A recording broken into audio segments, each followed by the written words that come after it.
All right, welcome everyone. It is 6:32 p.m. Thursday, January 22nd. Before we start the meeting, we'll make an announcement that we are having technical difficulties with Zoom.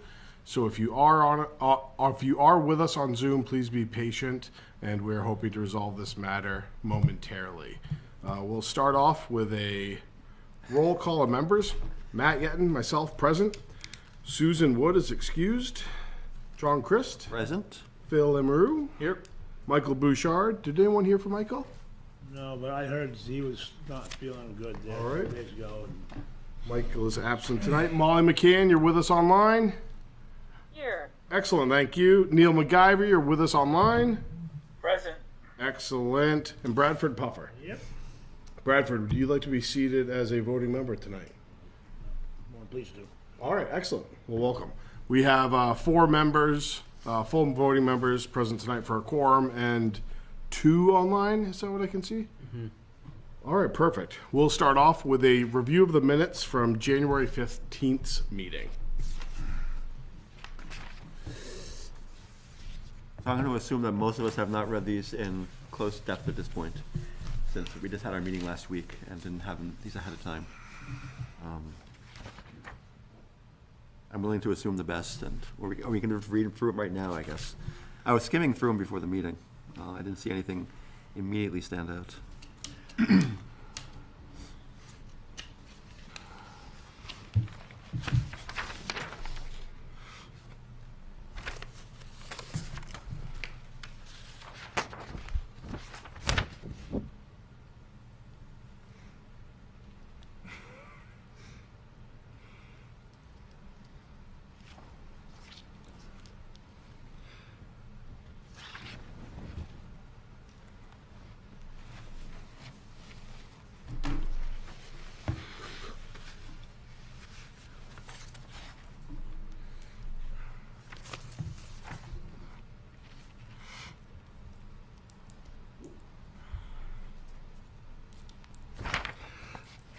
I'll move we approve the minutes as written. I'll second.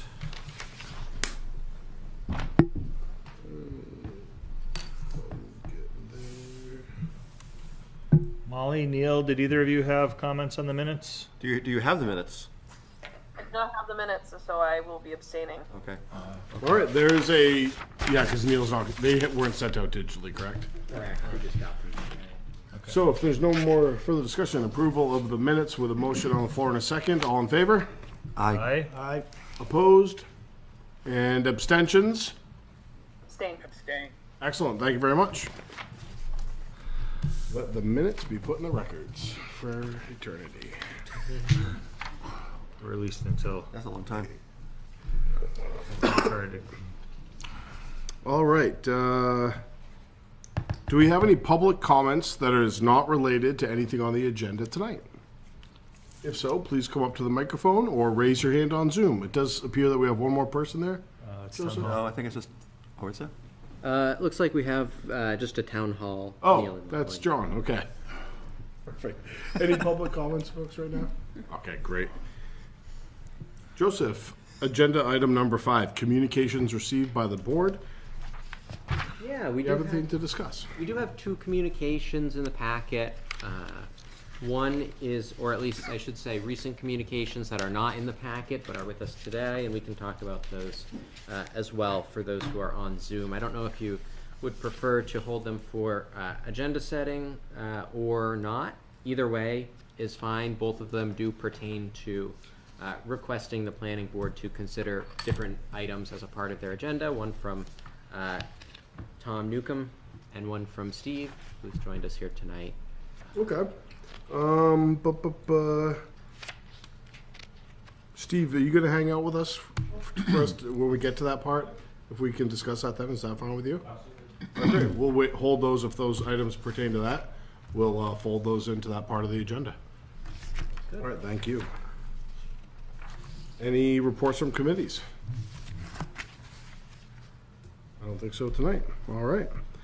New business, scheduling of housing master plan chapter community meeting. At our last meeting, we discussed potentially meeting Monday, March 2nd or Saturday, March 7th. sort of a midday meeting if it was Saturday, and an early evening meeting if it was Monday. Does anyone have any further thoughts on what they'd like to do with this? Schedule it so we can bounce a date back to Judy in regards to this.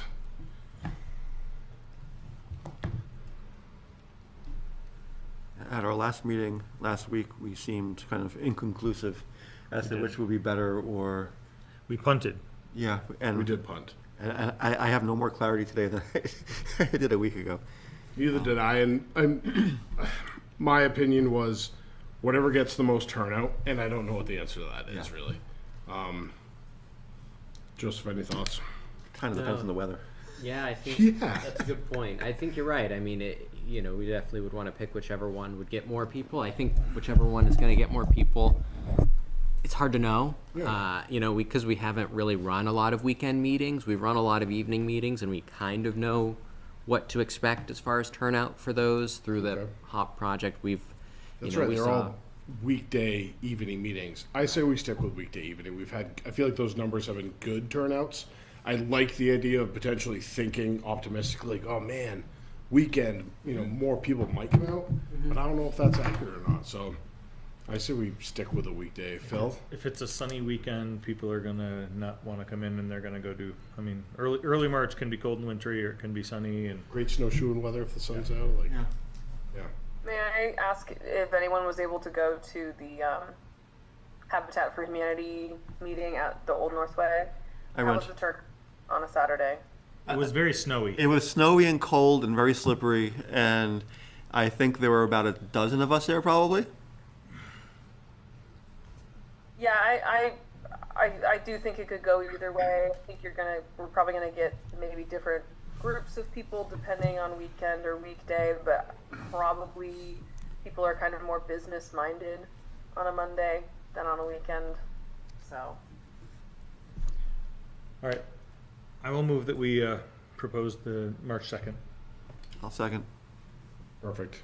as long as Judy can accommodate that. Yeah, we'll kick that back to Judy, see what she says, and start I working think on she that would date. prefer a Monday than a Saturday anyway, right? I would think so, but Okay. I'm sure she could do either. Let's put it to a vote. There's a motion and a second. Might as well. All in favor of putting the community meeting to Monday, March 2nd, exact time to be determined? All in favor? Aye. Aye. Opposition? And abstain. Great.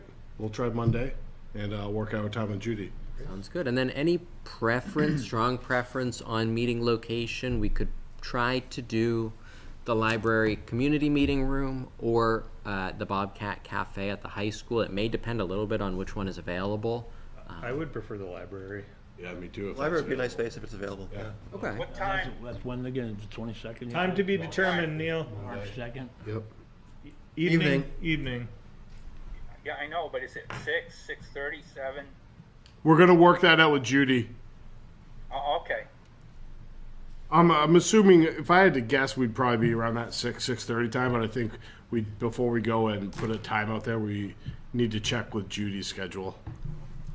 Yeah, I agree with that. I think you're right that's probably right about when. That's when we generally saw them starting around 6. Leaves people enough time to get home from work, have dinner, get to the place that we're having the meeting. But we may want to check with Judy about if she has anything earlier in the day or her schedule just to get a formal And I 6:15. imagine the Economic Development Committee will be meeting from 4 to 5 that day, which shouldn't Yep. conflict either. Yep, shouldn't, but good to be aware. Yeah. In case there's any like pre-planning prep stuff. Okay, perfect. If we're satisfied with that, we'll move on to item number B, discussing planning board priorities and goals for 2026. We did this exercise in 2025, and I felt like it worked pretty well. Where at the beginning of the year, we started with a big 30,000-foot overview of things we want to accomplish for the year. Most likely, or more often than not, things that are going to potentially go to be a zoning amendment. So in tonight's practice, we'll discuss priorities that we want to look at for this year, and I don't think that it needs to be, we don't need the fullest details of everything, not necessary, just enough to get a list going. And like last year, we sort of worked this list for several months moving on, and then once we got a few months into it, we sort of narrowed down and honed in on the things we were going to run forward with. Are you just looking for zoning amendments or other priorities as well, like master planning sort of issues? Other priorities as well, yeah. Yep. The zoning amendments is what comes to mind the most of what we did, but pretty much any of the priorities for 2026, I think. And with that being said, we do have a member with us tonight in the audience. Joseph, you'd like to introduce that communication, and then Steve, if you'd like to come up and share with us your thoughts, we'd love to hear them. Yeah, definitely. Steve's here, so it might make sense to start with his. So we've had some initial discussion about roadway turnarounds. We have a lot of roads in town that don't have turnarounds, and there's also some inconsistency as far as turnarounds in developments that have been approved. And really the core of what we've discussed is the idea of what should, at a minimum, a turnaround for a new road and a new development look like, and that's kind of the gist of it. I don't know if Steve wanted to give maybe a little more detail than that, but that's the general. Joseph had those for us. Here we go. Thank you. Yes, I reached out to KB Partners and I'm sorry, Steve, would you mind just speaking at the microphone? And if you want, you can sit right at the end of the table. I reached out just to help for KB Partners and asked him to engineer something and described our vehicles along with the fire trucks, and this is what he came up with. Okay.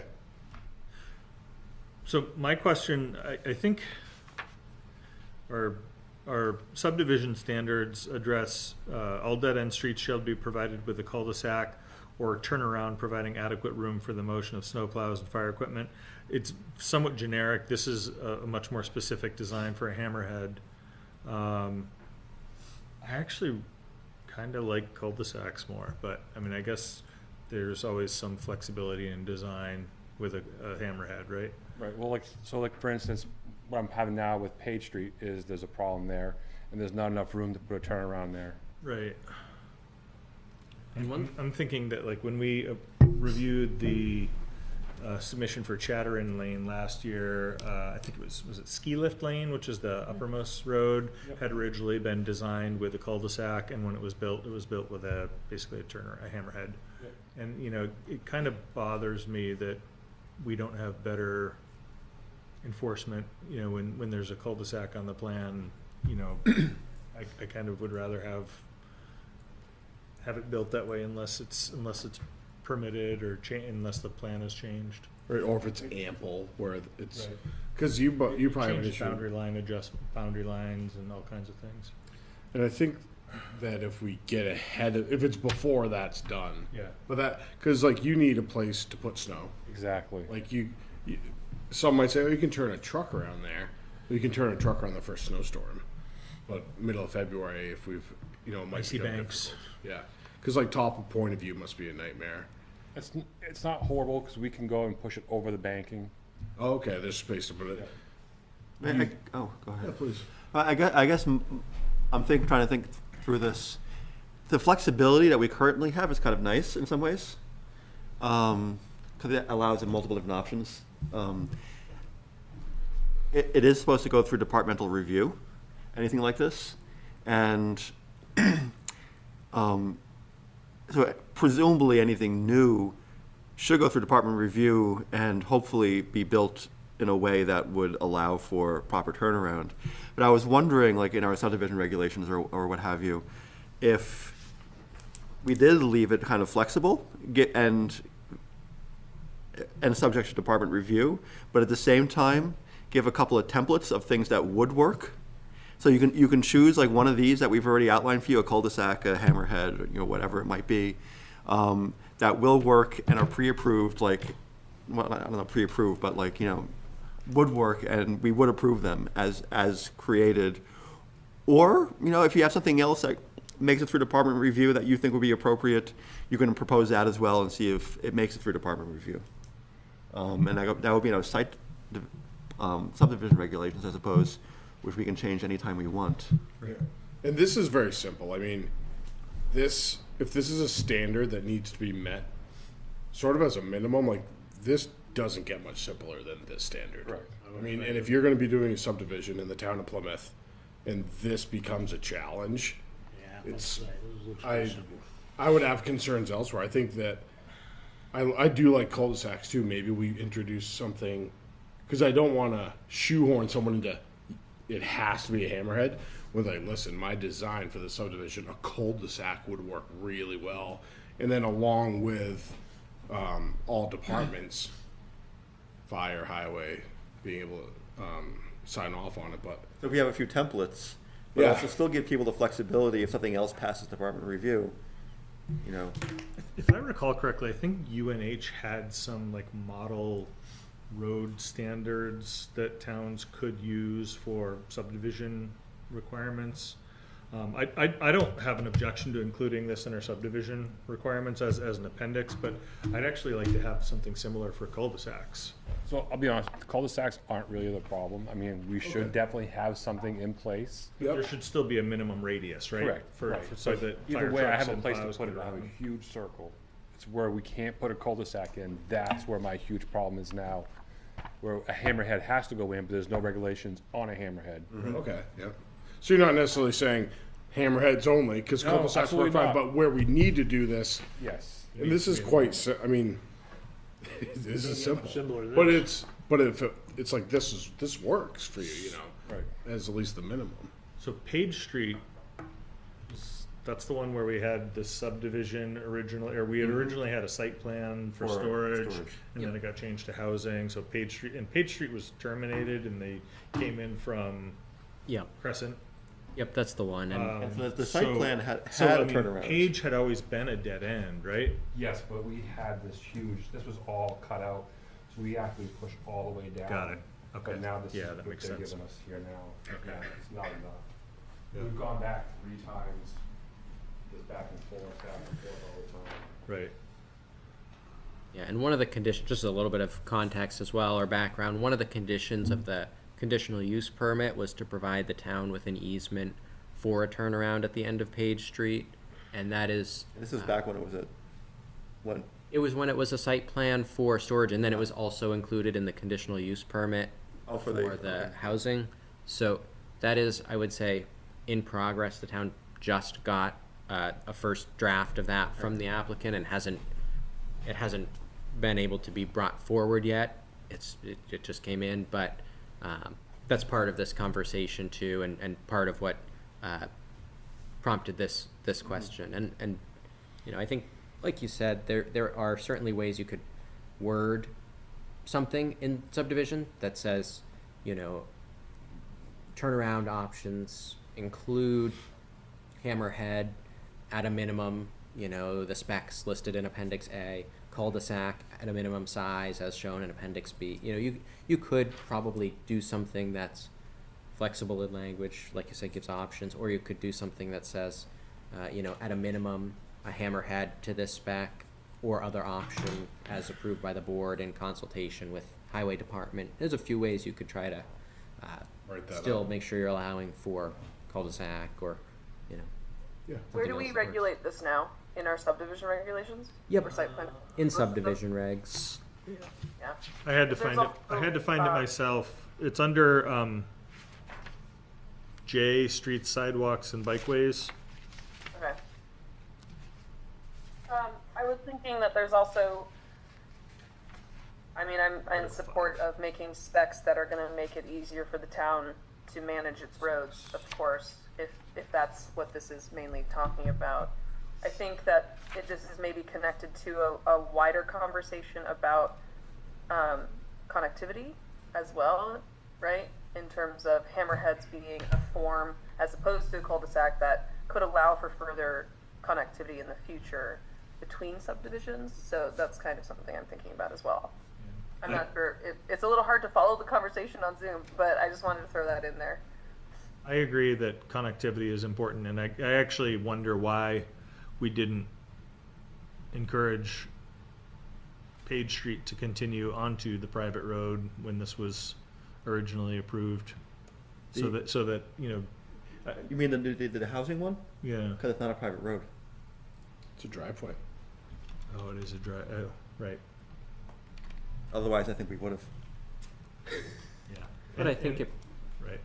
and I think it brings up a good point, and Molly brings up a good point, that it definitely relates to that conversation. And I think if the board is looking at this, it doesn't have to be at the same time, but I do think right now our subdivision regulations are very non-specific when it comes to connectivity at the end of the road that's being proposed, and how that may connect to future roads, both in and outside of the development. So definitely something the board may want to think about as well, is how we deal with that question when we're looking at subdivisions proposing new roads, the layout of the road, and particularly the end of the road. You did it. Oh, hey. Thank you so much, Dan. You guys are on the big screen. Oh, Oh, we got feedback. Joseph, your camera is on too. thank you. I will turn that off and that off. All right, perfect. Nice job, Dan. Welcome. Can you guys hear us now on Zoom? Of course not. Neil can. You're muted, Neil. Molly gave the thumbs up. Thanks, Molly, you Molly. can hear us? Okay. And can we hear you? Hold on. Okay, we'll continue the discussion for the moment. Try now. Anyone? Can we hear you now? Try unmuting yourself now and saying something. Neil, can you say something? Neil was talking. Nothing? No. Oh, I think I heard something. We need more volume. It's really quiet though. Uh, That's coming through the computer. Sorry, guys. No, it's fine. So I think this is a good idea to put hammerheads on there in our subdivision regulations, beginning of the year. So we're going to work on these. I think one thing that's also in my head, and we'll work on this when the details, when we start working through the details, is making sure that you have ample place to put snow, you know, as much as we can, and other things that happen seasonally. I Yeah, think that's true. We should be considering that on site plans as well. yeah. Should I include cul-de-sacs as well if we're gonna do this and I just cut in. do a package deal, or? We can hear you now, Neil. If you wouldn't mind, I Most think developments are in phases. And, you know, they'll put in the first phase in order to get going, and then, you know, you have to have the whole development to consider whether or not you want a hammerhead or a cul-de-sac. Yep, and what Steve was saying earlier, you might have not heard it, was that he's not having issues with cul-de-sacs, and that's why he didn't bring anything tonight for that suggestion. It's really the hammerheads that are becoming problematic. I agree. Yep, and I think we'll revise the subdivision regulations in 2026 to put an amendment forward for 2027. No. We'll just do it ourselves. Yeah? Subdivision regulations don't have to We can go do it to town. anytime we want. Oh, they don't? Yeah. We that's need a just public us. hearing, Okay. but other than that, we can, once Subdivision we and have a site public plan we hearing, can change. yeah. Well, good news. We don't need to wait another year. I stand corrected. Well, that's excellent. We'll get that on the agenda then, maybe for our next work session, and depending on the load. But let's get it on the agenda sooner than later. We should probably do a comprehensive look at site plan regulations and see if there are other changes we want to Okay, do, and so do we can them do them all all. at once That's a good as a idea. comprehensive update. Which I know we talked about it for several years already, and I know. We did update June them was recently. hoping to do them at some point. Yep. And I thought we did Yeah. recently update them. We recently did the site plan regs, though we've been looking Right. internally at subdivision regulations a little bit. Just Right. there are a lot of statutory references that are out of date and aren't correct anymore. Okay. There are a lot of things that Avery has been looking at as far as waivers that we grant a lot. I don't know if you want to mention that. Yeah, recent absolutely. update, the only thing The that's changed. spreadsheet that you guys have on the table that didn't go in the packet because it was just Everything else finished is today. But that is a guide to all of the type of subdivision and which waivers were given, including whether or not there was actually a written waiver request. So you can see the pattern of boundary line adjustments specifically having a lot more waivers and being on specific issues, and maybe you could consider whether or not some of these things should be required for a BLA. Oh, this is good. I Yeah. like this. Yeah, I think we should include working through that. And then to wrap up my thoughts with what Steve has brought to us tonight, I think one of the goals for whenever we go back into subdivision regulations and rewriting and improving stuff is I want to make sure that we're giving the most clarity to the person that's inquiring. And I think Joseph and Avery face a lot of those challenges because what's written, from decades past, you guys aren't allowed to give clarity because there isn't clarity. So I think if you have ideas about cul-de-sacs, if we're going to put in something for hammerheads where it gives clarity to the applicant, and if you can sort of come up with the same where it's like, hey, if we're looking at cul-de-sacs, this is sort of the base minimum of the expectations of the town to help give that clarity. And like you said, Joseph, there can always be the third option where meeting with departments, meeting with a board, custom things can be made if it needs to. But no, I think it's a great idea. Yeah. May I ask a question? Please, yeah. So first of all, Joseph or Avery, I'm wondering if there are any kind of model regulations out there that might be able to provide incentives without requiring a developer to provide connectivity. And I don't know what that would look like. I don't know if other towns have done this, and it seems like it might be complicated to invent something like that, but if somebody else has already done something where you incentivize connectivity, Yeah. that might be kind of interesting to look at. Definitely. No, I agree. And I think where we do see that sometimes is OSRD or cluster development regs that have built-in kind of bonus provisions already. But yeah, I mean, I think that's a really important conversation when we're talking about streets, and it may not be as immediate of a answer. That might take some more thought and discussion, but it does come down to the question too of when you're looking at a new development that's building new roads, a new part of the town's road network, how does that interact with the rest of the road network, and how will it interact with that network over the next 50 or 100 years as properties around it develop, as other development happens, other roads shift in their usage. So having situations where developments can allow for connection to adjacent properties is actually something that in the long run can open up many more opportunities for development by sort of piggybacking off of each other and creating new opportunities for access. In the short run, sometimes there are some trade-offs with looking at where it makes the most sense to end a street.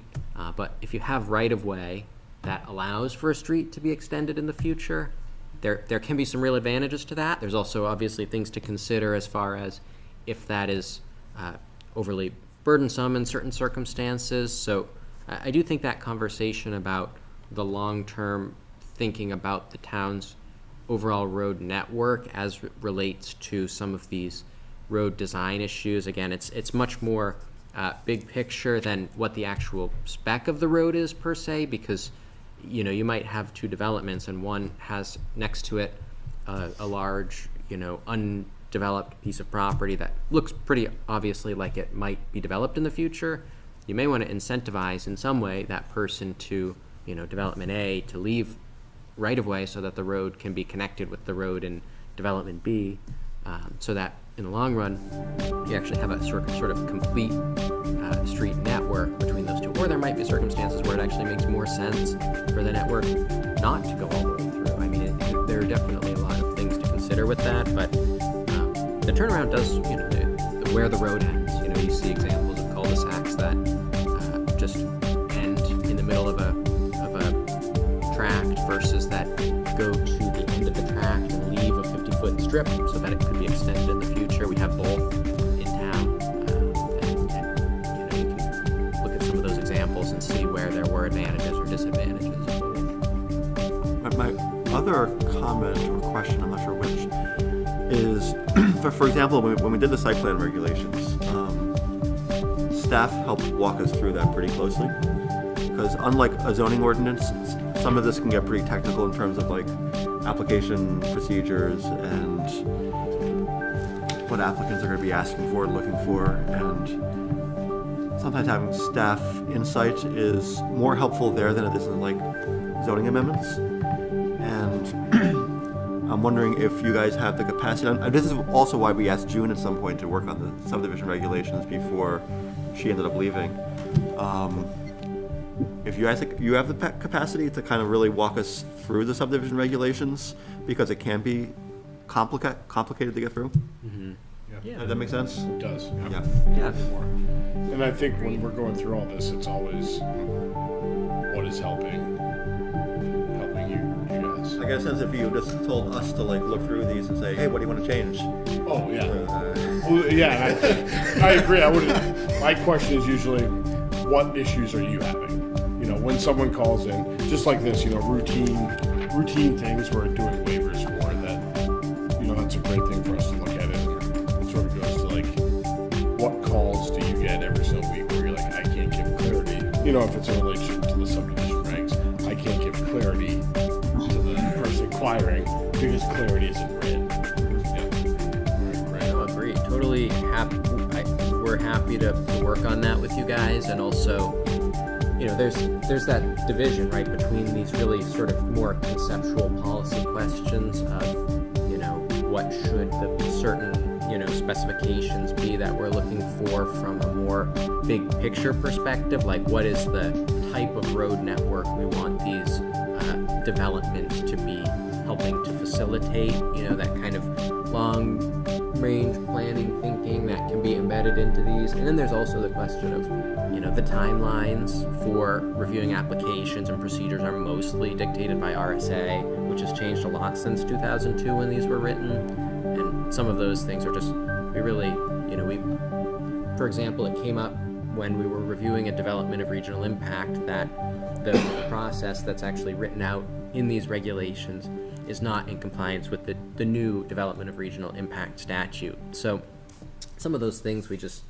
you know, can't really keep doing the way that they are written, and so I think those are really some of the challenging ones. And then some of these questions like what level of drainage design are we going to ask for is kind of splits the difference, because right now you need a much less intensive drainage study or drainage design for a subdivision than you do a site plan, and maybe that's okay, but maybe that the board wants those to be aligned, right? Actually, two more comments. One is that one of the reasons I asked about capacity was I know we've got HOP heating up at this point in the spring, and we have the charrette coming up, and potentially thinking about like master plan, maybe, who knows, we'll talk about that later, I suppose. And this new committee, the Economic Development Committee, and that's why I ask, and I don't think the answer tonight necessarily, but like there's a lot of stuff going on, and I'm sympathetic to like not overloading you, or even having you like fail because we asked you to do too much. That is just like not feasible to do. The other thought I had, and this actually came up in a planning commission meeting when we were talking about impact fees and stuff like that. And Shanna Saunders mentioned as a best practice, and it makes sense, if we're going to ask somebody probably for an outside like engineering review or something, to actually do that before we accept the application as complete. Mm-hmm. Yes, absolutely. And get that right up front, because we're going to know probably ahead of time if we're going to need that. And then, so that's all put up front before we even accept it as complete. And then the timeline can start unfolding from there. And it makes sense in some ways, I think. And I'm not sure if that goes in our regulations or just in our general practices of how we run a meeting. But it seemed like a good idea. We could establish policies that, you know, if there's a road involved, we want an engineering study of the road before we consider the application as complete. They agree to that, like, up front. Yeah, that's certainly. And then we can review the application. And some towns do differentiate between a major or minor site plan, just like a major or minor subdivision, and they might say if your subdivision or site plan example is a little cleaner, if your site plan is going to disturb more than 20,000 square feet of earth, you need to actually just by default have an engineering assessment done before you come to the board and bring that with you as a part of your application rather than the board, because right now the board is empowered to ask for special studies and assessments as needed to review applications, but there's nothing that specifically says if your development meets this parameter, you must have this type of special study done. And sometimes you can't know what you're going to need for development, but if there's something that the board does want more consistency on that, it's something we can look at. And we could start, if we're starting with the subdivision regulations, we could start with that. Any subdivision with a new road, as an example, you could say you're probably going to want the Mike McNally to look at the proposed road specs. But that's a good thought, and we could codify that into regulations, or like you said, it could just be the board's practice that when we're looking at an application, we make that call at the beginning. It doesn't preclude you from still asking for it later if something comes up. It doesn't preclude them from coming in to the board and asking for a waiver of that. But generally, I would think that might be it's a little bit less flexible. Right now, the board, I think, does a very case-by-case assessment of what's being developed, what are the, what's the disturbed area, what are the drainage implications, where is the site, really kind of assessing each one, whether it needs to go to engineering analysis. Some towns do just have a hard cutoff, and they say, if you're above this level, you need to go to engineering analysis, put together the escrow, do the normal procedure that we do, but do that and bring it with you when you ask the board to accept the application. I will say that the benefit of that, I mean, it's less flexible, which is an issue, but the benefit is it's just our regulations then. It's not the board looking like they're being mean. Which I know we're not, and I know the developer knows we're not, but they still try to play that card sometimes. Yeah, it sets a public standard Yeah. of expectation. Yeah, it makes complete sense. It really does. And I think sometimes where that sort of caught us in the past is now we're continuing things because they need more time to get the engineering done. Yeah. All right. Steve, thank you for bringing in the hammerhead stuff. If you do want to include or have ideas about cul-de-sac minimum specs that you'd like to see. Anything else you guys want to add in? Yeah, anything else? I mean, when it comes to road stuff, I think that's the Pretty much. Yeah, good stuff, yeah. All right, great. And next time we put this on the agenda to work on, we'll notify you then, just so you know ahead of time that please feel free if you can't make it, submit all your stuff ahead of time, or if you can make it, please come join us for the conversation. Yeah, we've got something on there. We won't wait till 2027. Steve, can I ask a quick question? Have you looked at the road design standards and subdivision about section 7J? There are design criteria for new streets, and it deals with light duty, medium duty, heavy duty roads, width, slope, sub-base material, thickness, all that stuff. Like, I would appreciate your take on that and see if you could make any recommendations about. I know that a lot of our roads are not built to this standard. I think you and I had a conversation about that a couple weeks ago. Minimum pavement thickness, that kind of thing. Joseph, can you send that over to us? Absolutely, yeah, we can circle back, I can get all that to you, and we can, yeah. Good point. Awesome. Duty roads are not required to be paved. Medium and heavy duty roads are. Or gravel roads. You can always grade them. That's right. They get bumpy, right?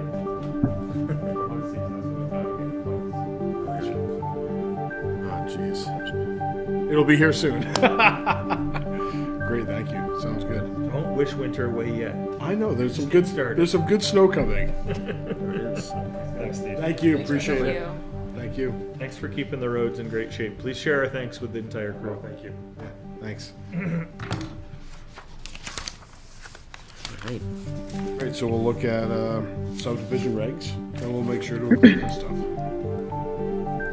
It'd be good to have his input on going through that as well. Yeah, it's a good call because that part of it hasn't been looked at since at least when they were revised in 2002. So I don't know if what's in there is necessarily what Steve would want to see if a new subdivision were proposed with roads in it, which honestly we just haven't seen a lot lately. So these specs don't come up a lot, but in a lot of ways it's good we're looking at them now. Well, we might. Exactly, and I think we it's time timely, because if we start to see more subdivision applications that do include a new road, it's good to have looked at these recently rather than say, oh wow, I can't believe, it still says that, and we never And it's worth remembering, and we just had a little side conversation about this, but it says like 2024 on these. The only thing we changed in 2024 was the OSRD. Exactly. Everything else is still decades old. Absolutely. That is a good point. I mean, we do have a limitation, when we talk about incentives for connectivity, we do have a limitation on dead-end roads being no longer 1,000 feet. So there is, somewhat of a limitation there already. There's also been a consistent state push to eliminate that ability to have that rule, which may or may not pass, but they keep trying. I think it's something can else. also, go ahead, Molly. Sorry, I thought the conversation was done because I was going to take it in a slightly different direction. Only slightly. So I just wanted to reiterate I know Matt has said that we're going to look at the subdivision regulations. I just want to reiterate support for differentiating between the three types of subdivisions we have, and maybe thinking about different applications that each person or each applicant can fill out that has what we actually want to see in a boundary line adjustment, which is very distinct from a minor or major subdivision, so that we don't have this kind of administrative back and forth as a board being like, well, is that a waiver that we need or not, that kind of thing. So I agree with Matt's comment about giving clarity to everybody, but also helping us as a board not have to make these kind of side judgments, I guess. It would be very easy to add 3 narrow columns next to our checklist, one for boundary line adjustments, Right. one for minor subdivisions, one for major subdivisions, and just X out the ones that are not required for that level Yeah. of review. Yeah, I'm sure there's a few ways to do it, but I think just it's obvious that we don't need the same exact standards for all 3. So I think we should look at those. Do you guys want to start preparing stuff for that, for us to start reviewing it and looking through it? That sounds great. Is the time bad for that? Is that something we can get started on now, or Yep, can do that anytime. overwhelming with the hop stuff that's rolling back up? And Sounds fine to me. So the other thing to think about is, do we want to do a little prep work, but recognize that the composition of the board might change in March? yeah. With that, does that mean we We can still set goals. April? We can still set goals. I mean, it's our second meeting in January. We're going to have 2 meetings in February, 1 meeting in March before town meeting. Yeah. When after the changing of after voting, when does that become effective on the board? Immediately? Next meeting. Yeah, I believe it is. I think the clerk would have to swear in the elected members, but they would be eligible to be sat at the next meeting. At the second meeting in March. Yeah. We really only have 3 more meetings with this board, so I don't think we need to undertake a whole lot right now until, it might be a bit of new, we could be significantly different in membership, and the new membership may have a different agenda. We could identify goals for the year and start to line them up, but they recognize that it might be subject to change. Practically speaking, that is true. Although from a planning perspective, ideally, there's continuity, and many things take many years to complete, and there shouldn't be major upheaval. One hopes. I'm going to roll the dice on that. Even if it's a complete change, these things are still going to be supported for the staff by the board. I think that's fine. Yeah, and we can keep working on them, and if the board doesn't want to make any final calls or anything, or even really get into the weeds yet, but just at least start thinking about them, we can start some initial work on our end at least, and then if the board after March says, forget about it, we can put it aside and pick it back up at some point in the future. But from my perspective, our perspective, I think there's really no downside to just sort of coming up with, being prepared with what isn't really working well in the subdivision regulations and what is specifically out of compliance with state law. I think just coming up with at least some of those questions would be helpful, even if it gets put on the back burner for even a year plus. And honestly, we've been talking about it for years at this point, and we keep finding reasons, and some of them are very good reasons for like kicking it down the line. That all sounds good. And any changes we make in the subdivision regulations can be done through public hearings. Yep, just a public hearing, and the board can, regularly schedule a public hearing. So we could just include it in a regular business meeting, or we could notice a hearing for a work session easily enough. It's just sort of the standard 10 days kind of situation. Sometimes the board's done 2. If they think there's, extra interest in a particular issue, 2 hearings. I think we did that for the site plan regs, because that was kind of a bigger change to the site plan regs. It really depends on how much the board feels there's a potential that there would be public input on it. In fact, we did a year ago or 2 years ago for the OSRD. Yep. In the subdivision. Yeah, we'll start working into it, preparing through it, and taking care of with a new board in March, April. What are other goals we have for 2026? You said you had a correspondence from Tom as well? Yep. Would you like me to read it, since I don't know if the folks on Zoom have, or if someone on the board wanted to read it? He did just send a letter. We can also summarize it. Yeah, it just came in today, so we weren't able to get it into the packet. I think Tom is reiterating that he wants us to look at short-term rentals, and I think we're committed to that. It sounds like from our previous conversations, right? I'm not trying to usurp your No, role. sorry, I was caught in a sentence. And he mentioned he wants us to look into the use of recreational vehicles, which I know is in our ordinance. And I thought it was pretty clear about when you can and can't use them and time limits, but do you know if he has any specific issues that he's come up with? So he mentioned section 403.3, which is the provision that states that a property owner can accommodate themselves and up to, I want to say, 2 non-paying guests in not more than 2 recreational vehicles or tents on a property for no more than 120 days in a calendar year. So I don't know the exact specifics, but if it might have to do with, or I don't know the specifics of what Tom's concern with it is, but it might have to do with that 120 days maybe being hard to police, perhaps, or something like that, because I wouldn't be surprised if people are living in RVs year-round. Yep. and as per this section, You're allowed to have the RV there, even if you're not living in it longer, And- but it's hard to know if anybody's in there. And I think what Tom has talked through in 2025 was that, what are we, 180 days right now? 120. 120 is the 120 days is hard to enforce and hard to regulate, because it's like, is someone there this week? Is someone not there this week? Because the camper might sit there. And we'll have to get Tom's input on this and think through on it as well. But I know at one point what he suggested was an actual time window where it's like, hey, in April 1st to December 1st, and I'm making those up, but he said a time window is how some other towns use it. I think there's an allowance that you can live in an RV up to a year if you have an active building permit or something like that. That's also as well. correct. Yep. Yeah, I think that But even then, you're still allowed to park it. Right. And it's hard to know if someone's in there when it's parked. yeah. If it's a unit with slide outs and the slides are out, generally you can assume somebody's living there. There's that, yeah. But, yeah.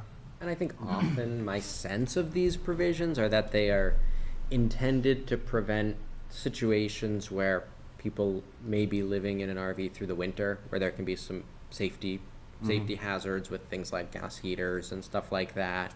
I haven't spoken to Tom about this in detail, but sometimes, you do hear about some of these ordinances having that as kind of a purpose. Can you clarify, actually? So the 120 days is, aside from the building issue, when you're allowed to have one without a building there because you're actually actively building, is it as an accessory use to a residential use, or can you have one on a vacant property without a building on it? It says, for any property owner or tenant to accommodate themselves or non-paying guests to reside on the property in no more than 2 recreational vehicles or tents for a period not exceeding 120 days in any calendar year, provided that proper sanitary facilities are available. So it does not specify. So 3 tents are not allowed. Correct. And it does also not specify that you have to have a single-family home Yeah. on the property. Or any kind of Right. dwelling. Any kind of, right. Yeah. Right. It could be a vacant lot. Yeah. As That you camp on every summer and, Right. yeah. Okay. But yeah, as you said, it can only be 2 RVs or tents, as written today, and it does have to have sanitary facilities as written. There could be. That could be an outhouse. It could if it meets the RSA of Right. that's Setbacks. cited in here. Yeah. Could it also be a waste management that's built into the RV, like a tank that gets empty? Those get full. Yeah. You go from a quick- I suspect you could probably have, like, there are companies that drive around and service porta potties. They might be able to service an RV tank the same way. Yeah, I believe they can. Well, we're probably not going to figure out all the details tonight, but I guess it's something to look into. Yeah. Yeah, there is an RSA cited in the zoning ordinance for what sanitary facilities have to be provided. So it would be just sort of whatever's the Current state law. definition cited in that RSA, which I don't know if that allows for the sort of having the RV tank pumped every so often. I'm not sure of that off the top of my head, but like I said, that's definitely. If you're living in it, you probably want to vote to do several times.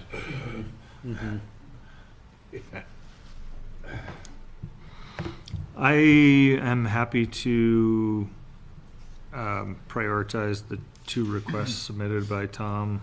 I think those should be priorities for the planning board to work on in the upcoming year. Yeah, certainly. And I think it's interesting the state is looking at a bill. Not sure where it stands or what the feeling is, the sentiment is towards it. But they're looking at a bill to propose changing the zoning of short-term rentals to hotels to fall under the same guidelines as hotels. Yeah. We will see. And it does bring up a question. They kind of tie together, I suppose, in a way. So if the board is thinking about short-term rentals, it may be beneficial to think about how they relate to this other section. So what if someone wanted to use a tent in their backyard as a short-term rental? That kind of interplay between these 2 sections, because right now the RVs or tents provision says non-paying. What if someone wanted someone to stay there And for compensation? Yeah. Just I talked to someone yesterday that's in Thornton in a camper. That's an Airbnb. Loved it. And it's just, so I think these do tie together quite a bit. Or I mean, they're big fancy tents, like yurts that people Yeah. Oh, pay yes, yeah. premiums to. Well, a yurt, depending on how you set it up, can almost just be a structure. Yeah. Yeah, and that's a good. But I mean, ultimately, a tent has a structure. Even a 2-person tent has a structure, right? Well, but I've been saying legally, though, a Right. yurt, depending on how you set it up, can Yeah. almost yeah. Yeah, and this is when we occasionally get phone calls about questions from the public about glamping. People still sometimes call and say, "Can I set up a glamping operation? Can I set up a dome?" They call it like a glamping dome. They'll call them, or a yurt, a little yurt compound. And the answer that we give, because this is not a use that's defined in the zoning ordinance or enumerated in the table of uses, the answer is if it's non-paying for personal use, it can fall under this section that we're talking about. If it meets the definition of a hotel, which if they're structures, they may sometimes meet the definitions, because hotels can be in multiple buildings as defined. But it's a question of, are they actually structures? And they really do have to be structures to be a hotel. And if they're just temporary tents, they're not. So it's something to maybe think about too for the short-term rental discussion is how would the board feel about a definition that has something to do with like a glamp ground, right? Where there's someone wants to put up 10 yurts on a property and people stay there for compensation. It's a little different from a hotel. I mean, it may fall under the definition of a hotel or it may not. Would we want to add definition of that too when we're thinking about short-term rentals? Fancy camping still seems like camping. And if we don't want a campground, I'm not sure we want a glamp ground. Unless they meet the definition of an actual structure that can, like, be regulated differently. Like a hotel, Yeah. like the little detached cabins. You don't see many of those anymore. They were very popular for a while, but Like, I'm not sure we say, oh, like, this is fancy camping for, like, fancy people, like, that's allowed. I did get a question about this last week, in fact, so. Really? It is on the top of some people's minds in town. Another, oh, go ahead. I was just gonna ask if there's any other priorities for this moment for I can't think of 2026. I guess my thought is, obviously, there's gonna be state-regulated ones. Yep. The state docket this year is like, it looks like even bigger than last year. It is. And we've done a lot of big things lately, and we've done a lot of what's in our master plan in last few years. It seems like a good year for a lot of planning, like the actual like planning as opposed to like making the changes. Like we've got a charrette, we have a potential mini charrette, right, with the old Insight. We have a master plan chapter, potentially thinking about a master plan. It might be a good year to do a light zoning amendment year of short-term rentals and a few other smaller things that come up, and then like really do some planning. What's the hotel, the old inn charrette that you mentioned, John? That is right across from the Flying Monkey. Is that Right, hill, the right, grassy yep. hill there? Yeah. Yep. Thank you. And so we're doing a brownfield analysis there, and part of that, Yep. so it doesn't just like lay fallow after the brownfield analysis, is to, it seems to be wrapped into the funding to do a study to see what people might want to put there. Bait shop. Sorry, I'm gonna Right. cite that one forever.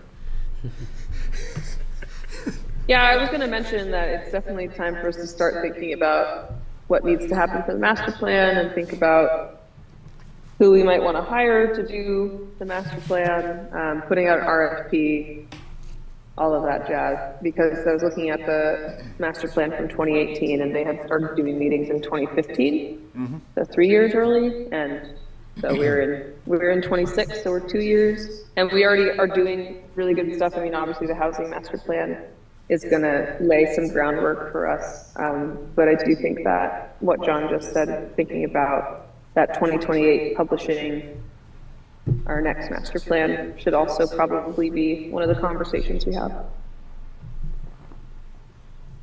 I'd like to add something. I think we should try to have more meetings with the other boards and commissions, like zoning, energy, conservation, and get them involved a little bit more in our planning process. I would say I in principle agree. I don't know how your conversations have gone, Matt. I've had lots of when I was chair, I had lots of conversations with the zoning board or through Joseph or directly, and with the conservation commission, and lots of interest in having a meeting. And it's often really hard to actually make it happen.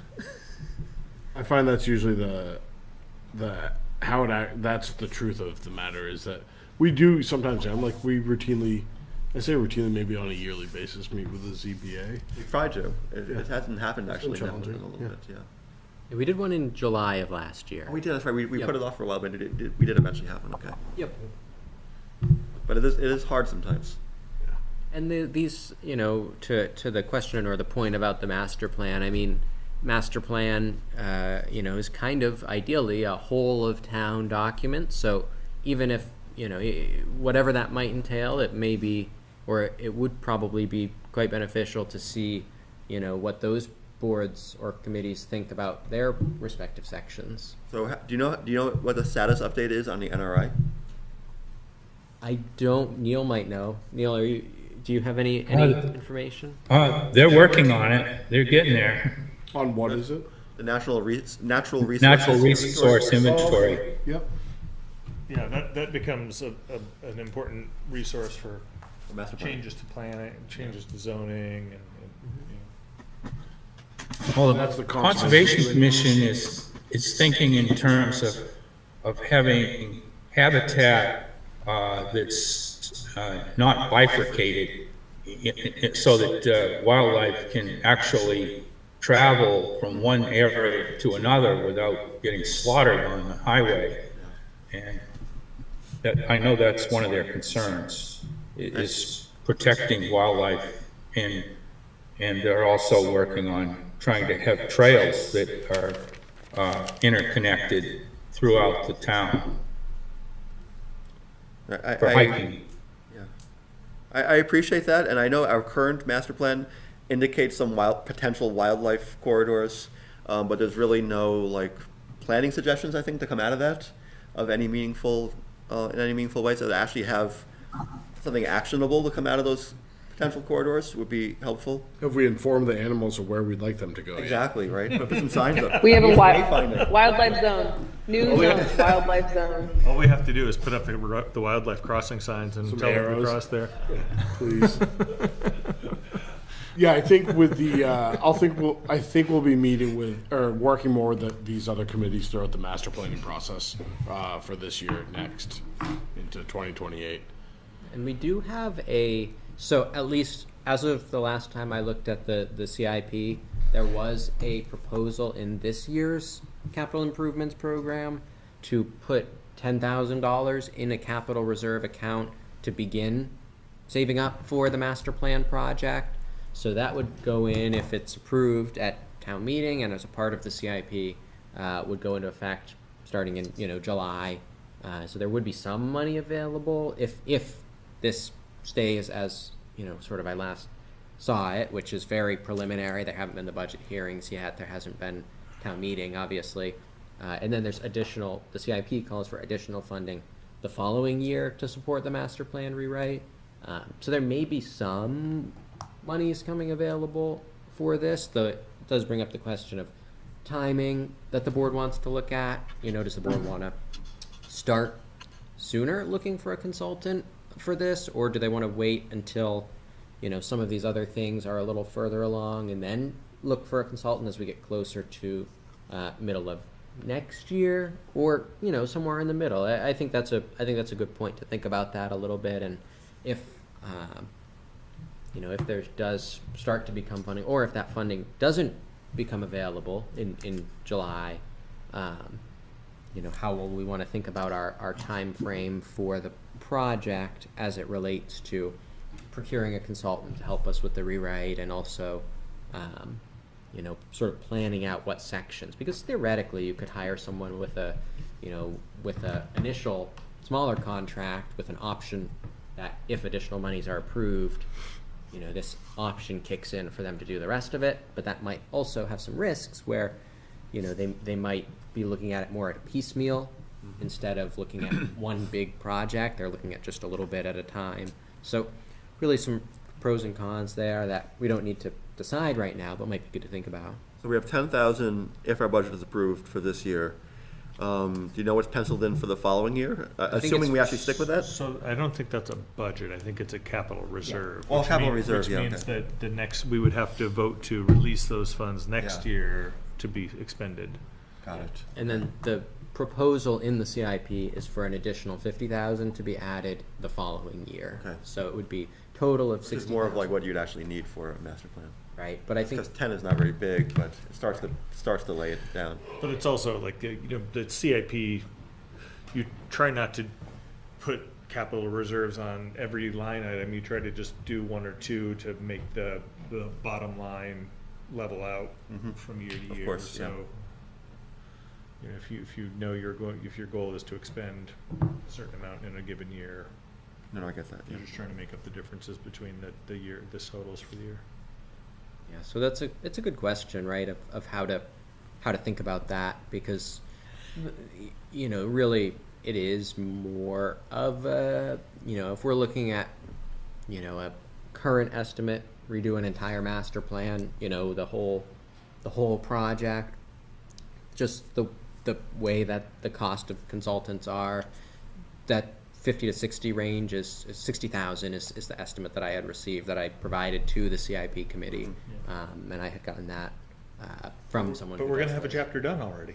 Right, it's true, and the chapter that we'll have will be actually a bonus. Yeah. It's essentially a freebie because it's being funded by the HOP grant, but it is a bonus. We actually don't have a current housing chapter, so it'll essentially be still the vision, implementation, and land use will be, kind of the core, and that's what I got that estimate based on. Now, every consultant's going to offer something different.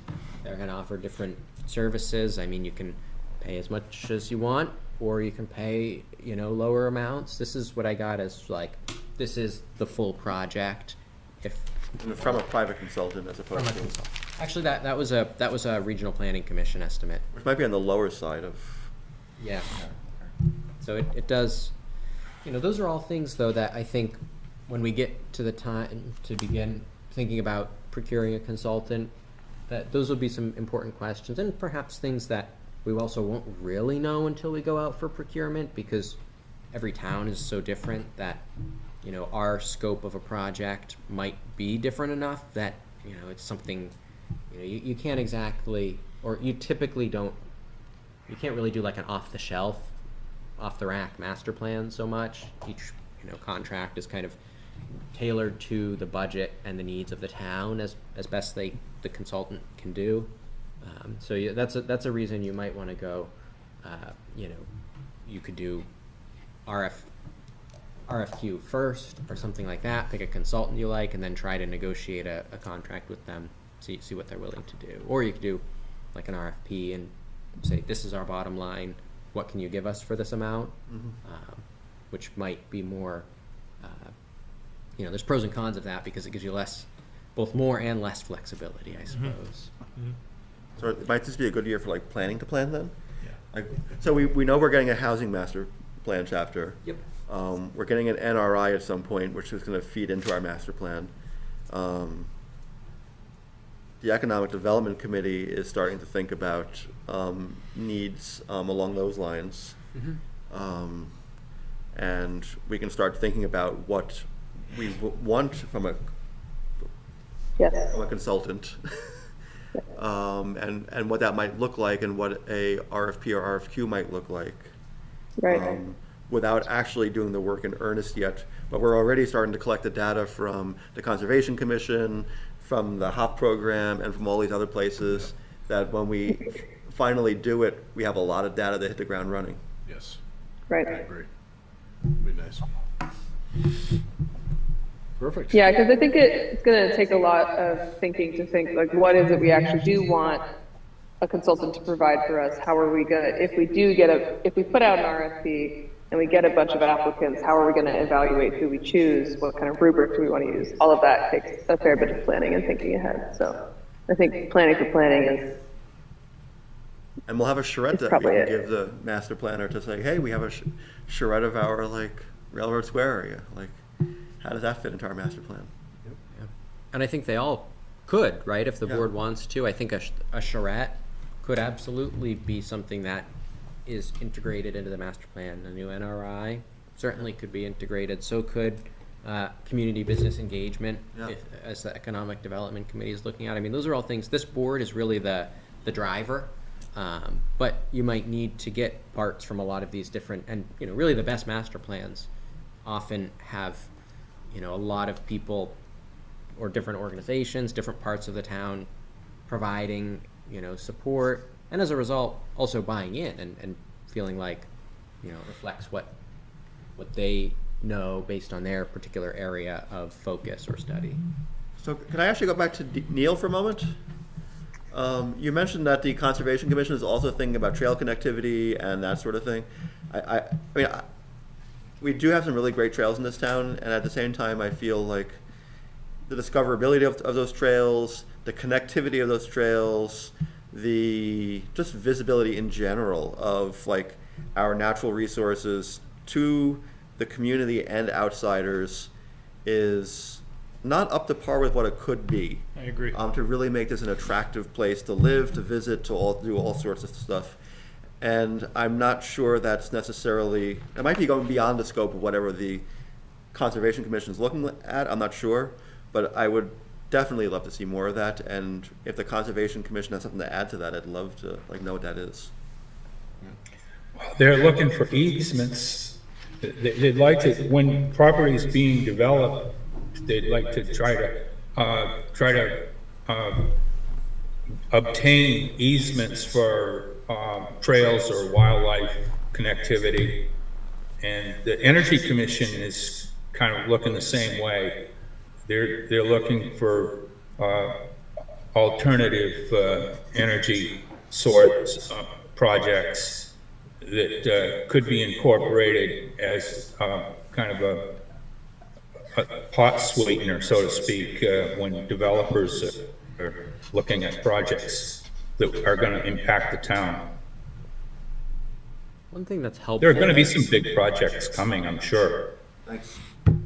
Something that's helpful with regards to that is often if you have specific trail plans, and these may not be the master plan, but it might be more something that the Conservation Commission does. But if the planning board is looking at a development, and we know that the Conservation Commission has a master plan for a trail that goes through this area, but they're missing just this little piece, that gives something really tangible for the planning board to ask about, as opposed to, because sometimes when there isn't that sort of, at least an outline vision of this is sort of where we want the connection to be, it's hard for the board to ask for much as well, because we don't really have specifics. But if there's a documented, like, this is a master plan for trail connectivity and it requires going through here, or can we look at that as a part of this, and that might be really a helpful part of the master planning process, or the NRI or the Conservation Commission process as well. That's a great idea. That would give them some direction in their discussions.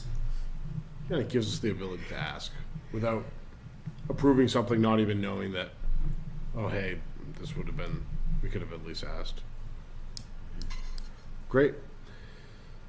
Well, it sounds like we have our year cut out for us, but we have some good long-term future planning involved. Anything else anyone wants to touch upon tonight for planning for 2026? I think that's a good start outline for the year.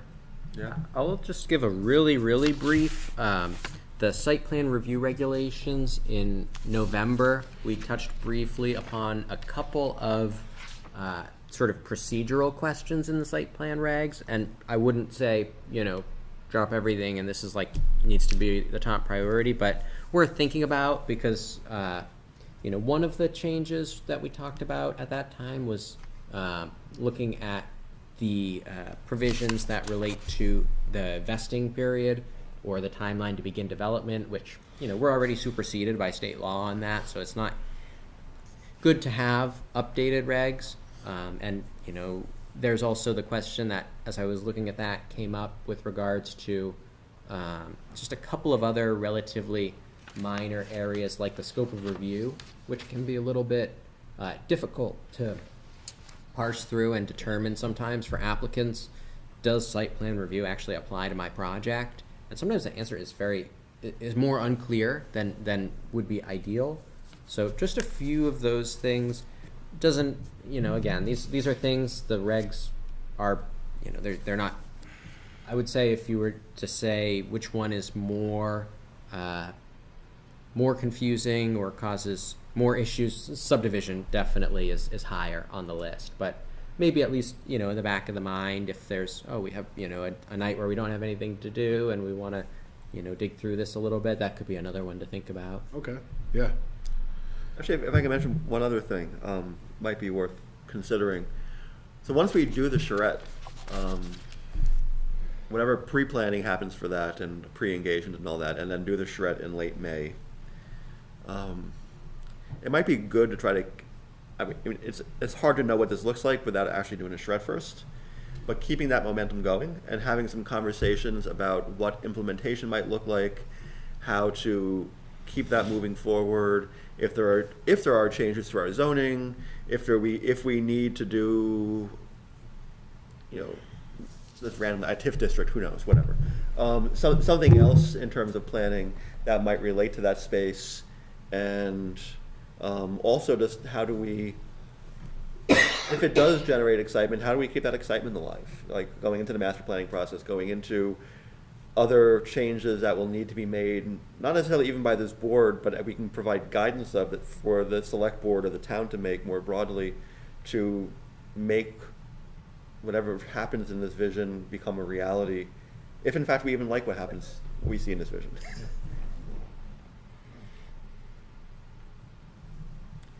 So anyway, That's an important thing to be able to keep that synergy going, and it's challenging at times. Yeah. in other words, when that happens, we shouldn't just say, "Oh, it happened, great," but it needs to be like some kind of debriefing and like reconsidering like what the next step is after that. Yeah. Really stay on top of it. Yeah. I will task you with bringing that up again. No, I like the idea of that though. 'Cause it would be a shame to do it and then all of a sudden it goes On to the the shelf wayside. and, yeah, exactly. Blow it off. Yeah. 15 years later, we're talking about it again. All right, great. If there's no other discussion for goals and priorities for 2026, is there any other business or unfinished stuff from anyone before we move forward? Is there anyone online with us tonight other than board members? Does not appear so. The third box up there always throws me off that it's just us. Yeah. I feel like someone joined us. Well, thank you all for tonight. And if no one else has anything else to say, I motion to adjourn. Second.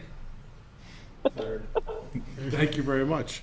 We have a motion and a second. All in favor of adjournment for the night? All in Aye. favor? Aye. Opposed? Hey. And abstentions. We still got it through. Yep. Excellent. Thank you very much. Thanks, guys.